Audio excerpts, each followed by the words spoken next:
25 है और उनका गुणनफल 144 है, तो उन दोनों संख्याओं के बीच का अंतर ज्ञात करिए। देखिए आज शॉर्ट ट्रिक से हम क्वेश्चन बताएंगे। आप एक्स वाई लेके भी इस क्वेश्चन को लंबा चौड़ा सॉल्व कर सकते हैं, 6 क्लास में बताया भी गया है, ऐसे क्वेश्चन है। सबसे पहले हम क्या करेंगे कि ये जो 25 है ना और ये 144 देखेंगे कि क्या इनका योग करने पे कोई ऐसी दो संख्या है जिनका योग करने पे 25 हो रहा है और गुणा करने पे 144 हो रहा है। तो हाँ है, कौन सी है? 16 9 दोनों को जोड़ेंगे तो कितना होगा? 25। और 16 में 9 से गुणा करेंगे तो कितना होगा? 144। तो दोनों का अंतर पूछ रहा है, तो 16 में से 9 जाएगा तो कितना बचेगा? 7। तो अंतर क्या हो जाएगा? 7। यही इसका हो जाएगा आंसर। और सॉल्व करेंगे तो लंबा चौड़ा होगा, वो भी विधि बता देंगे। चलिए दूसरा क्वेश्चन कह रहा है कि √6 + √6 + √6 + डैश डैश डैश इंफिनिटी का मान क्या होगा। ठीक है, क्वेश्चन यही है।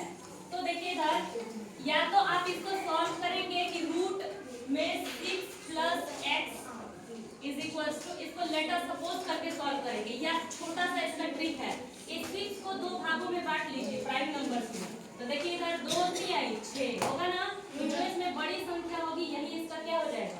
आंसर हो जाएगा। जो बड़ी संख्या होगी वही इसका क्या हो जाएगा? आंसर हो जाएगा। तो इस क्वेश्चन का आंसर क्या हो जाएगा? 3। इंफिनिटी करेंगे तो कितना हो जाएगा इसका मान? 3।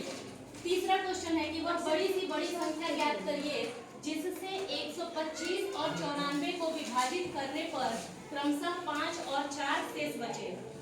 तो कभी भी बड़ी सी बड़ी संख्या निकालना होता है तो हम क्या निकालते हैं उसका? HCF। क्या निकालते हैं? HCF। जब छोटी सी छोटी संख्या निकालनी होती है तो LCM। 5 क्लास में आप पढ़े होंगे। लेकिन इसमें थोड़ा सा ट्विस्ट दे दिया कि शेषफल 5 और 4 शेष बच रहा है, तो इसके लिए क्या करिए आप? 125 में से 5 घटा लीजिए और 94 में से 4 घटा लीजिए, तो कितना हो जाएगा? 120 और 90। इन दोनों का HCF निकाल लीजिए, वही इस क्वेश्चन का क्या हो जाएगा? आंसर। तो HCF जब निकालेंगे तो आएगा आपका 30। HCF इसका क्या हो जाएगा? 30।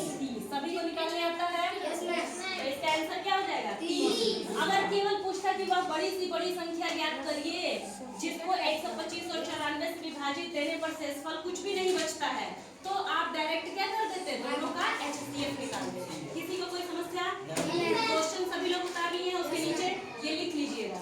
मैं मिटा रही हूँ ये दोनों क्वेश्चन। ठीक, नीचे वाला क्वेश्चन दिया हुआ है, पढ़िए उसको। इसके बाद क्या है? 3 की पावर 21 को 5 से विभाजित करने पर शेषफल कितना बचेगा?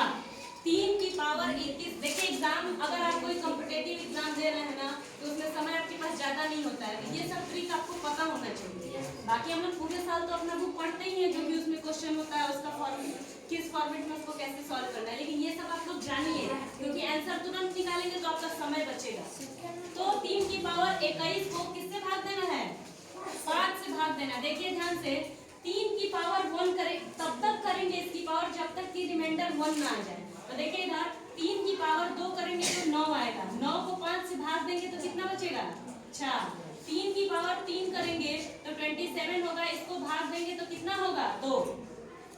3 की पावर 4 करेंगे 81 होगा, इसको भाग देंगे 5 से, रिमाइंडर बचेगा 1। यानी कि जब हम 3 की पावर 4 कर रहे हैं तो वहां पे रिमाइंडर क्या हो जा रहा है? 1 हो जा रहा है। तो अब हम देख लेंगे, इसको लिखेंगे 3 की पावर 4 गुणे 20, सॉरी 5 5 20 इंटू 3 की पावर 1, यही है 3 की पावर 21 को हम 3 की पावर 4 गुणे 5 और 3 की पावर 1 लिख सकते हैं। तो इसकी वैल्यू हो जाएगी 1, क्योंकि हम देख रहे हैं कि यहाँ पे जब भाग दे रहे हैं तो रिमाइंडर कितना बच रहा है? 1। तो इसकी वैल्यू 1 हो जाएगी, यानी यहाँ क्या बचेगा? 3 की पावर 1। और जब 3 की पावर 1 को 5 से भाग देंगे तो शेषफल कितना आएगा? 3 ही बचेगा। ये इसका हो जाएगा आंसर। नीचे दिया हुआ है 150 मीटर लंबी एक ट्रेन 54 किलोमीटर प्रति आवर की चाल से चलते हुए एक खंभे को कितने समय में पार कर लेगी।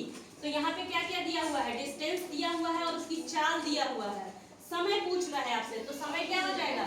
चाल बराबर होता है दूरी बटा में समय, तो समय बराबर हो जाएगा दूरी बटा में चाल। दूरी कितना है? 150 मीटर और समय दिया है किलोमीटर प्रति आवर में। इसको मीटर में बदलने के लिए हम क्या करेंगे? 5/18 से इसमें गुणा कर देंगे। 18 तिहाई 54, 5 तिहाई 15, भाग देंगे आ जाएगा 10 सेकेंड। यही इस क्वेश्चन का हो जाएगा आंसर। कितना हो जाएगा? 10 सेकेंड। लास्ट में क्वेश्चन दिया दिया हुआ है कि एक समबाहु त्रिभुज का क्षेत्रफल 16 करनी में 3 वर्ग सेंटीमीटर है, तो इसकी भुजा की लंबाई ज्ञात करिए। तो हमें पता होना चाहिए कि समबाहु त्रिभुज का क्षेत्रफल क्या होता है। देखिए इधर समबाहु त्रिभुज का क्षेत्रफल होता है करनी में 3/4 भुजा का स्क्वायर। क्षेत्रफल दिया हुआ है कितना है 16√3। 16 करनी में 3 बराबर करनी में 3/4 भुजा का स्क्वायर। करनी में 3 से 3 कैंसिल हो जाएगा, 16 चौका 64। भुजा का स्क्वायर आ गया 64, तो भुजा क्या हो जाएगा 8। और किसमें दिया हुआ है वर्ग सेंटीमीटर में, तो भुजा किसमें आएगा सेंटीमीटर में। पांचों क्वेश्चन सॉल्व हो गया। 6 क्वेश्चन कितने सेकंड में हुआ है, मात्र